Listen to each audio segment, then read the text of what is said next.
Powered by the Montana Television Network. This is the Noon News from Montana's news leader.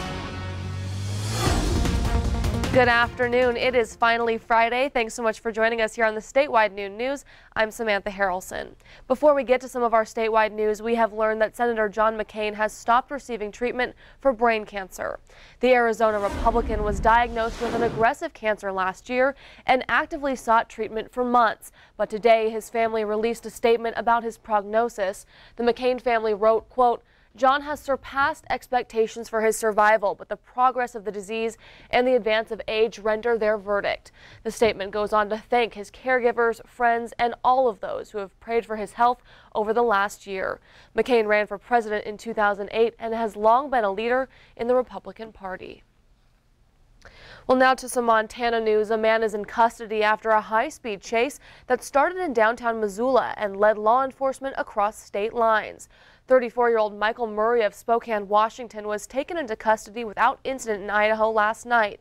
Murray is currently on felony probation out of the state of Washington. It started around 3:30 Thursday afternoon when Missoula police initiated a traffic stop.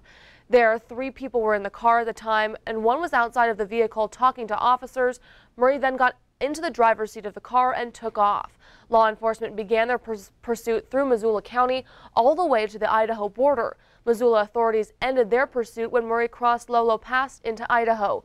U.S. Forest Service agents then picked it up. Police in Idaho County say the pursuit ended when Murray crossed spike strips just about 50 miles west of Lolo Pass. Police say they can't confirm specifics on the warrant or why police initiated that traffic stop, as the incident is still under investigation. One person is dead after a crash in Glacier County on Thursday afternoon. Montana Highway Patrol says a truck was traveling southbound on Highway 358 south of Cut Bank when the vehicle went off the right side of the road, overcorrected, and then rolled. 2 male occupants were ejected. 1 died on the scene. The other was transported to the hospital with serious injuries. MHP says the men were not wearing their seatbelts at the time. In other news, a 10-year-old boy is recovering after he was attacked and injured by a bear in Yellowstone National Park.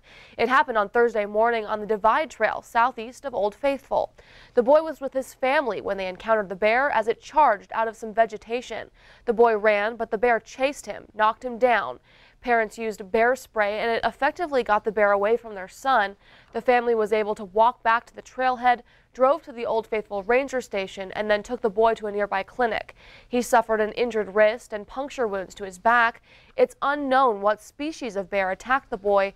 The Spring Creek and Divide trails are now currently closed. In court news, the Oregon man seen taunting a Yellowstone National Park bison in a viral video is now headed to jail for 130 days. 55-year-old Raymond Rinke pleaded guilty to multiple charges against the early August incident. Rinke was captured on video taunting a bison on a road in Hayden Valley. He had initially pleaded not guilty to all of the charges, but changed his plea Thursday in Yellowstone District Court in Wyoming. Rinke was first arrested on July 28th in Grand Teton National Park for drunk and disorderly conduct. After he was released on bond the next day, he then went to Yellowstone National Park, where he was again stopped by rangers. Yellowstone rangers then connected Rinke's extensive history, got his bond revoked, and an arrest warrant was issued. He was finally arrested in Glacier National Park when rangers found him arguing with another guest at the Many Glacier Hotel. A Crow Agency man previously sentenced to 30 years in prison for killing his uncle is now a free man. 38-year-old Quentin Burdenground Jr. had already served 15 years for the murder of Emerson Pickett. Burdenground was sentenced in 2003 after he walked in on his ex-girlfriend and Pickett pulled out a gun and fired. The bullet went through the woman's hand, striking and killing Pickett. In June, U.S. District Court Judge Susan Waters ruled Burdenground's level of intent did not meet a specific legal threshold of crime of violence, which triggers a harsher sentence. She resentenced him to 14 years for second-degree murder and the assault on his girlfriend. The 15 years he served count towards his new sentence. And authorities are looking for a man who robbed a Bridger store early this morning. According to the Carbon County Sheriff's Office, just before 5 a.m., a man entered the Maverick Country Store on U.S. Highway 310 in Bridger. Deputies say the man pointed a handgun at the clerk and demanded money. The man, who arrived at the store on a bike, left the bike at the store and fled on foot. The suspect is described as a white male between 18 and 25 years old, about 5 feet 10 inches tall, with an average build. Anybody with any information is encouraged to contact the Carbon County Sheriff's Office.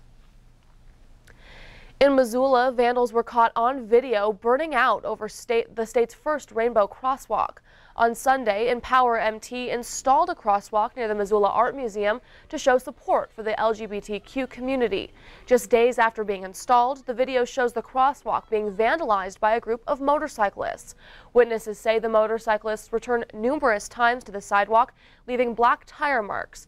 The latest video was shot just last night. Empower MT says no taxpayer money was used to install the sidewalk, and none is being allocated for future maintenance costs.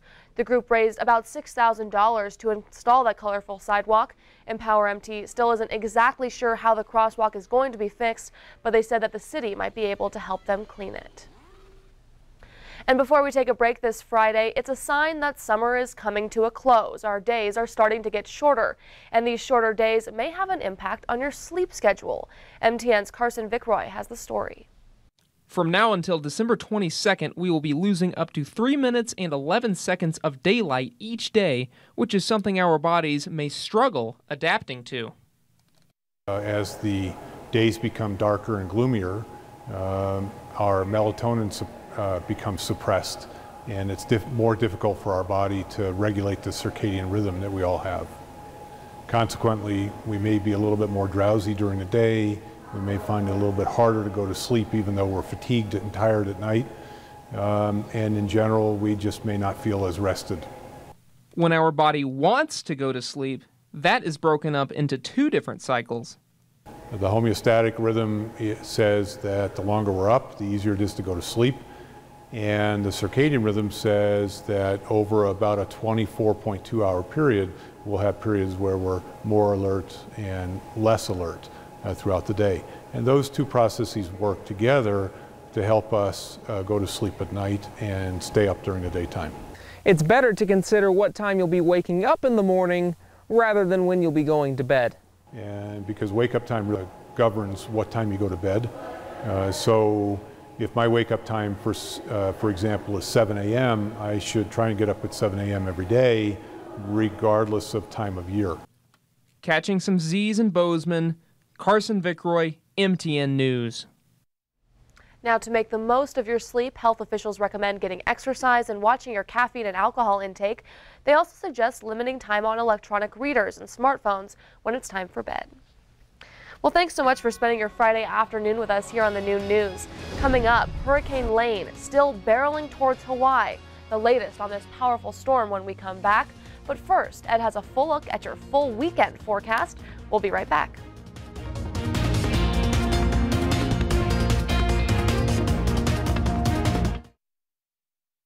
You're watching MTN News with Samantha Harrelson, Storm Tracker weather with Ed McIntosh, and Farm and Ranch News from the Northern Ag Network. This is the Noon News on Q2, Montana's news leader.